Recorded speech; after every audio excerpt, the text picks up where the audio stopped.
भीष्म पर्व श्रीमद्भगवद्गीता पर्व 49 अध्याय। व्यूह निर्माण के विषय में युधिष्ठिर और अर्जुन की बातचीत। अर्जुन द्वारा वज्रव्यूह की रचना। भीमसेन की अध्यक्षता में सेना का आगे बढ़ना।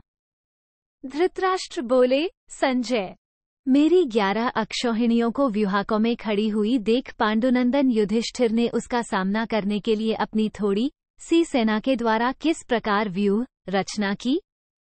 जो मनुष्य, देवता, गंधर्व और असुर सभी की व्यूह निर्माण विधि को जानते हैं, उन भीष्म जी के सामने कुंती कुमार ने किस तरह अपनी सेना का व्यूह बनाया। 1-2 संजय ने कहा, राजन, आपकी सेनाओं को व्यूहाकों में खड़ी हुई देख धर्मात्मा पांडुपुत्र धर्मराज युधिष्ठिर ने अर्जुन से कहा। 3 तात महर्षि बृहस्पति के वचन से ऐसा ज्ञात होता है कि यदि शत्रुओं की सेना थोड़ी हो तो अपनी सेना को छोटे आकार में संगठित करके युद्ध करना चाहिए, और यदि अपने से अधिक सैनिकों के साथ युद्ध करना हो तो अपनी सेना को इच्छानुसार फैलाकर खड़ी करे। 4 थोड़े से सैनिकों से बहुतों के साथ युद्ध करने के लिए सूचीमुख नामक व्यूह उपयोगी हो सकता है, और हमारी सेना शत्रुओं से बहुत कम है ही। 5 पांडुनंदन, महर्षि के इस कथन पर विचार करके तुम भी अपनी सेना का व्यूह बनाओ। धर्मराज की यह बात सुनकर पांडुपुत्र अर्जुन ने उन्हें इस प्रकार उत्तर दिया। 6 नृपश्रेष्ठ, ये लीजिए, मैं आपके लिए अविचल एवं दुर्जय वज्रव्यूह की रचना करता हूँ, जिसका आविष्कार वज्रधारी इंद्र ने किया है। 7 जो सम्रभूमि में प्रचंड वायु की भांति उठकर शत्रुओं के लिए दुस्सह हो उठते हैं, वे योद्धाओं में श्रेष्ठ आर्य भीमसेन हमारे आगे रहकर युद्ध करेंगे। 8 पुरुष श्रेष्ठ भीमसेन युद्ध के विविध उपायों के ज्ञान में निपुण हैं।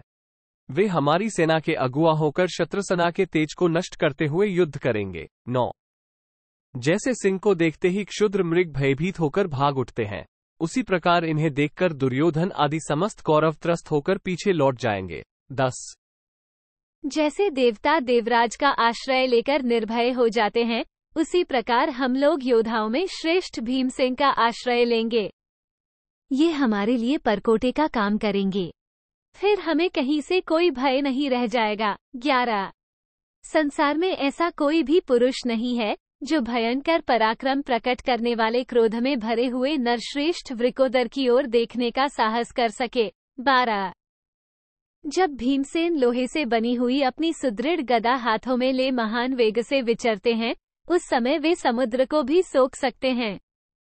केकई राजकुमार, धृष्टकेतु और चेकितान भी ऐसे ही पराक्रमी हैं। 13 नरेश्वर, ये धृतराष्ट्र के पुत्र अपने मंत्रियों सहित आपकी ओर देख रहे हैं। राजन, युधिष्ठिर से ऐसा कहकर अर्जुन भीमसेन से बोले, अब आप इन शत्रुओं को अपना महान बल दिखाइए। 14-15 भारत, अर्जुन के ऐसा कहने पर उस युद्धस्थल में समस्त सैनिकों ने अनुकूल वचनों द्वारा उस समय उनका पूजन समादर किया। 16 महाबाहु अर्जुन ने ऐसा कहकर उसी तरह किया, अपनी सब सेनाओं का शीघ्र ही व्यूह बनाया और रण के लिए प्रस्थान किया। 17 कौरवों को अपनी ओर आते देख पांडवों की वह विशाल सेना पहले तो भरी हुई गंगा के समान स्थिर दिखाई दी, फिर उसमें धीरे धीरे कुछ चेष्टा दृष्टिगोचर होने लगी। 18 पांडव सेना में भीमसेन सबसे आगे चलने वाले थे।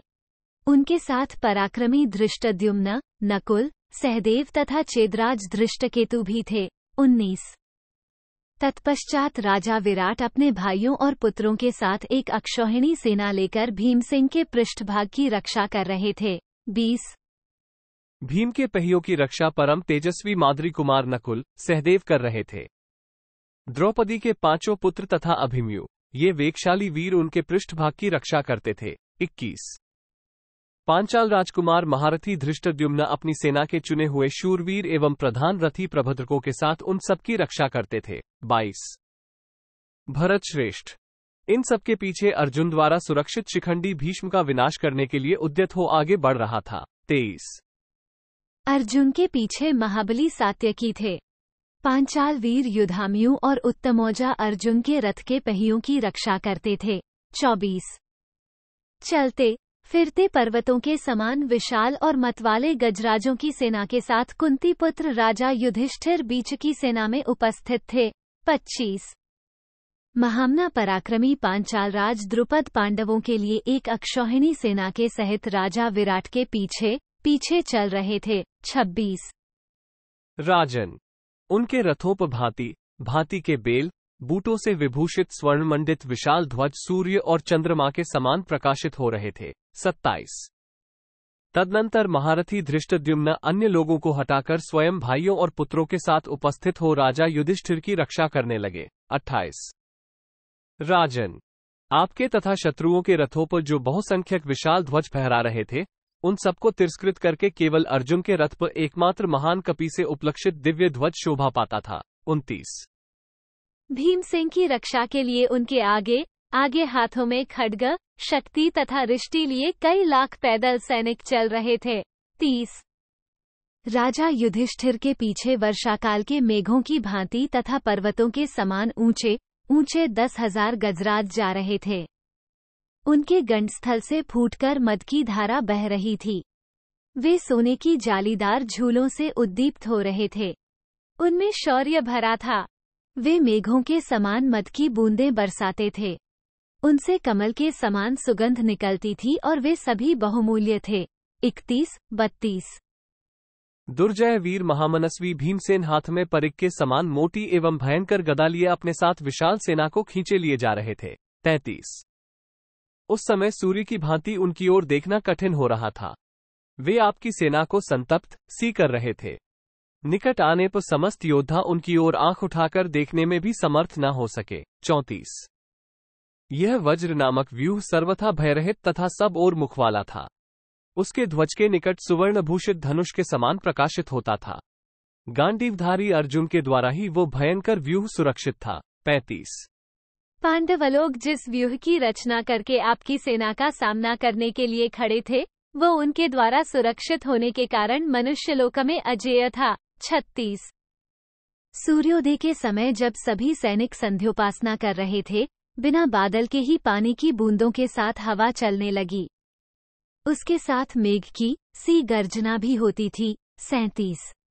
वहां सब ओर नीचे बालू और कंकड़ बरसाती हुई तीव्र वायु बह रही थी। उस समय इतनी धूल उड़ी कि में घोर अंधकार छा गया। 38। भरत श्रेष्ठ, पूर्व दिशा की ओर मुंह करके बड़ी भारी उल्का गिरी और उदय होते हुए सूर्य से टकराकर बड़े जोर की आवाज के साथ बिखर गई। 39। भरत भूषण, जब उभय पक्ष की सेनाएं युद्ध के लिए पुनर्तः तैयार हो गईं, उस समय सूर्य की प्रभा फीकी पड़ गई और भारी आवाज के साथ धरती कांपने लगी। 40। भरत श्रेष्ठ, उस समय ऐसा जान पड़ता था मानो पृथ्वी विकट नाद करती हुई फटी जा रही है। राजन, संपूर्ण दिशाओं में अनेक बार वज्रपात के समान भयानक शब्द प्रकट हुए। 41। तीव्र वेग से धूल की वर्षा होने लगी। कुछ भी सूझ नहीं पड़ता था। सहसा वायु के वेग से ध्वज हिलने लगे। पताका सहित वे ध्वज सूर्य के समान तेजस्वी जान पड़ते थे। उन्हें सोने के हार और सुंदर वस्त्रों से सजाया गया था। उनमें छोटी छोटी घंटियों के साथ झालरें बांधी थीं, जिनके मधुर शब्द सब ओर फैल रहे थे। इस प्रकार उन महान ध्वजों के शब्द से ताड़ के जंगलों की भांति उस रणभूमि में सब ओर झन झन की आवाज हो रही थी। इस प्रकार युद्ध से आनंदित होने वाले पुरुष सिंह पांडव आपके पुत्र की वाहिनी के सामने व्यूह बनाकर खड़े थे और हमारे योद्धाओं की रक्त और मज्जा भी सुखाई देते थे। गदाधारी भीमसिंह को आगे खड़ा देख हमारी सारी सेना भयभीत हो रही थी। 44-46। इति श्रीमहाभारते भीष्मपर्वणि श्रीमद्भगवद्गीतापर्वणि पांडव सैन्य व्यूहे एकोनविंशोऽध्यायः 19। इस प्रकार श्रीमहाभारत भीष्म पर्व के अंतर्गत श्रीमद्भगवद्गीता पर्व में पांडव सेना का व्यूह निर्माण विषयक 19वां अध्याय पूरा हुआ। 19।